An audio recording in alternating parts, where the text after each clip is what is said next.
Welcome to Options and Ideas.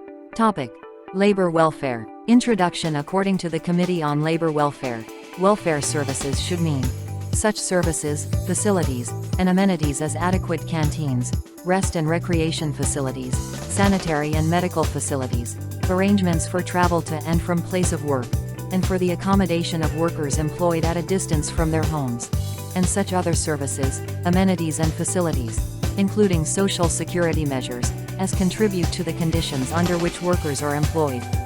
What is labor welfare? Labor welfare is done to ensure an employee's comfort and betterment that is provided in addition to pay. Welfare helps in keeping the morale and motivation of the employees high so as to retain the employees for longer duration. Labor Day is celebrated on the 1st of May around the world to raise awareness of the rights of working people and to protect them from exploitation. Objectives: to provide the employee a better, safer quality of life and health. To relieve employees from frustration, fatigue, depression. To improve intellectual, culture and material conditions of lying of the employees. To ensure the satisfaction and happiness of all employees. To ensure the safety of employees while they are working. To enhance employees' motivation and morale. To create congenial and healthy atmosphere to enable the workers to enjoy their leisure. To provide immediate working conditions such as adequate light, heat, ventilation, toilet facilities, accident and occupational disease presentation, lunchroom, recreation room, etc. To offer immediate working circumstances, such as a lunchroom, recreation area, proper lighting, heat, ventilation, restrooms, presentation of occupational diseases and accidents. Features: employees' welfare measures are in addition to their wages and services. It is given under some legal provision and collective bargaining. Employees' welfare measures includes various facilities, services and amenities provided to employees for improving their health, efficiency, economic betterment and social status too. These employee welfare measures may be introduced by the government, employees, or by social, charitable or religious institution. The aim behind labor welfare scheme is to develop overall personality of the employees and to retain them as the best workforce. Employees' welfare schemes are flexible and not static, therefore it is ever-changing and added to the existing schemes from time to time. By introducing labor welfare schemes, employees are successful in creating efficient, healthy, loyal, motivated, enthusiastic workforce in the organization and to make their work life better and improves their standard of living. Agencies in India. The main agencies engaged in labor welfare include central government. The central government has passed a number of acts for the welfare of different types of workers. It also administers the implementation of industrial and labor laws. State governments. The implementation of many provisions of various labor laws rests with the state governments. The state governments run health centers, educational centers, etc. for the welfare of the workers. Employers. Many employers provide voluntarily welfare facilities along with the statutory welfare facilities. Employers can provide welfare facilities individually or collectively, i.e., through their associations. Trade unions. Trade unions are supposed to raise the welfare of workers and naturally they are expected to provide certain welfare facilities to their members. Unions can provide educational, cultural and other facilities to their members. Non-government organizations, NGOs. Several non-government or voluntary organizations conduct social welfare activities which are useful to all sections of the society including industrial workers. Important benefits of labor welfare to employees. For the families of workers, amenities including housing programs, medical coverage, educational opportunities, and recreation centers serve to raise their level of living. Provides better physical and mental health to workers and thus promote a healthy work environment.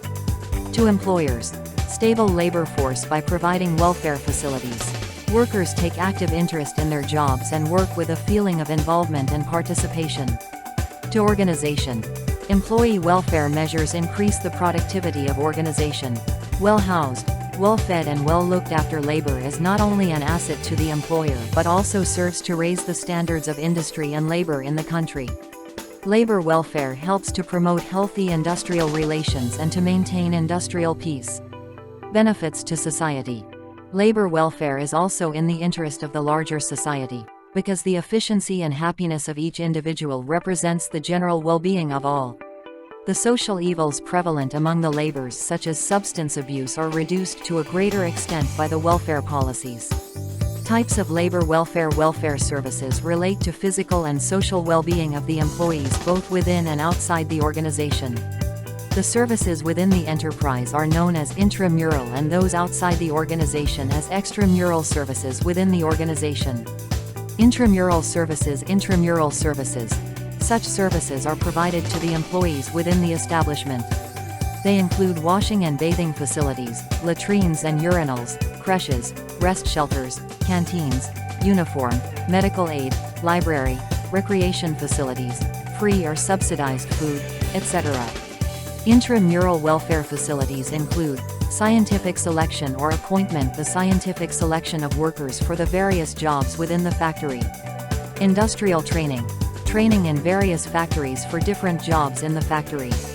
Arrangement for light, fresh air and water.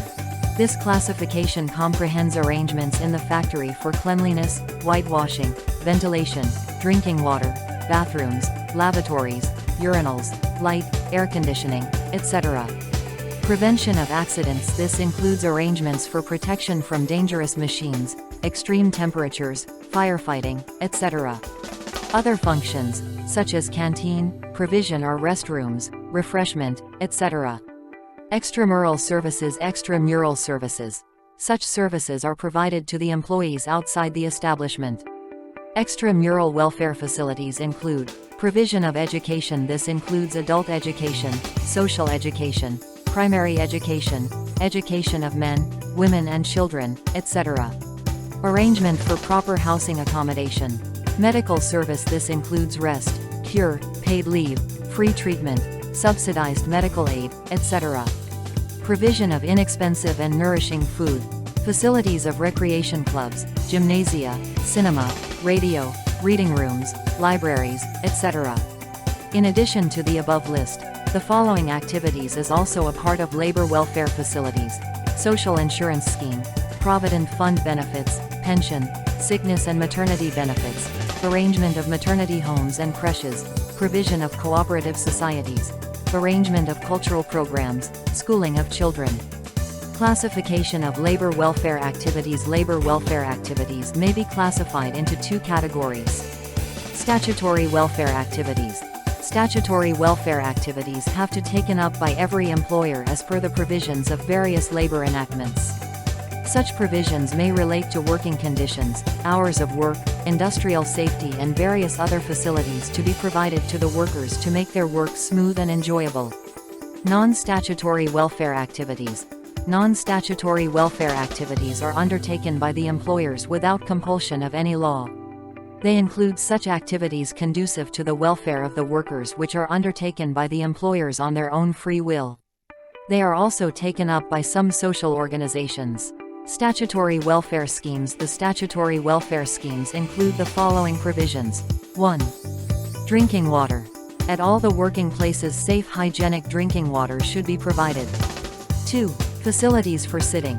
In every organization, especially factories, suitable seating arrangements are to be provided. First aid appliance.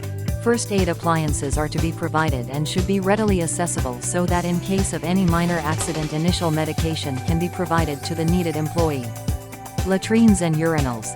A sufficient number of latrines and urinals are to be provided in the office and factory premises and are also to be maintained in a neat and clean condition. Canteen facilities. Cafeteria or canteens are to be provided by the employer so as to provide hygienic and nutritious food to the employees.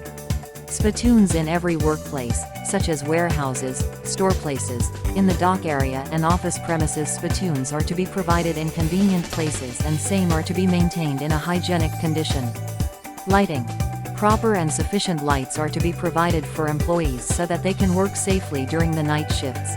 E.g. TCS. Washing places. Adequate washing places such as bathrooms, wash basins with tap and tap on the standpipe are provided in the port area in the vicinity of the workplaces. Changing rooms. Adequate changing rooms are to be provided for workers to change their cloth in the factory area and office premises. Adequate lockers are also provided to the workers to keep their clothes and belongings. Restrooms. Adequate numbers of restrooms are provided to the workers with provisions of water supply, wash basins, toilets, bathrooms, etc. Non-statutory welfare schemes. These are provided voluntarily, or by agreeing mutually, with the workers.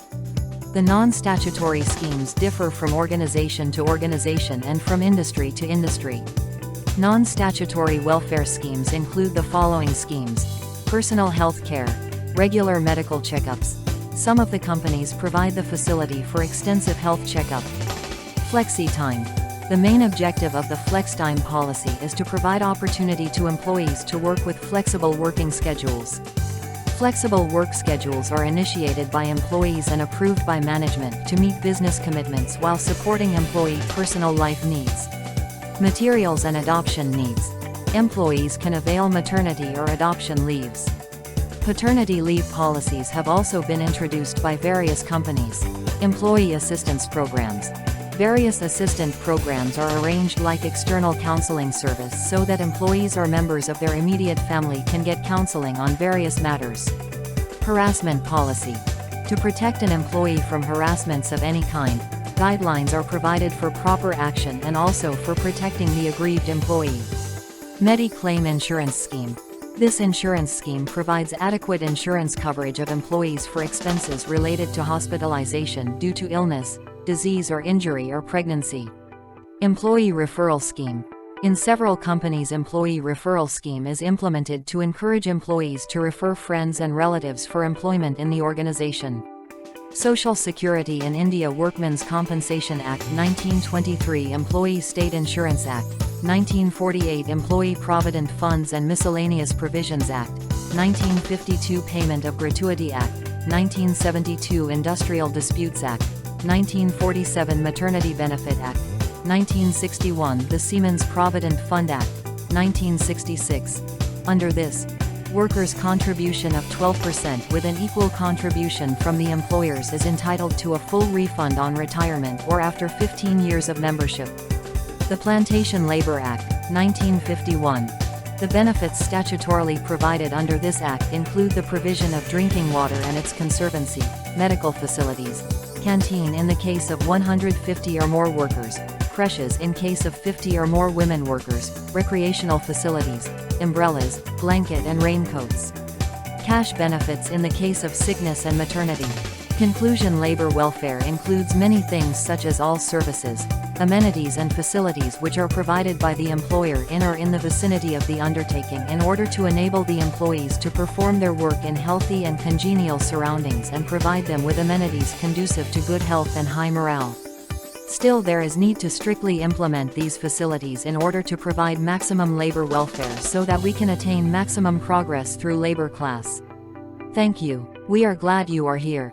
PRESENTEDBY OPTIONS and IDEAS.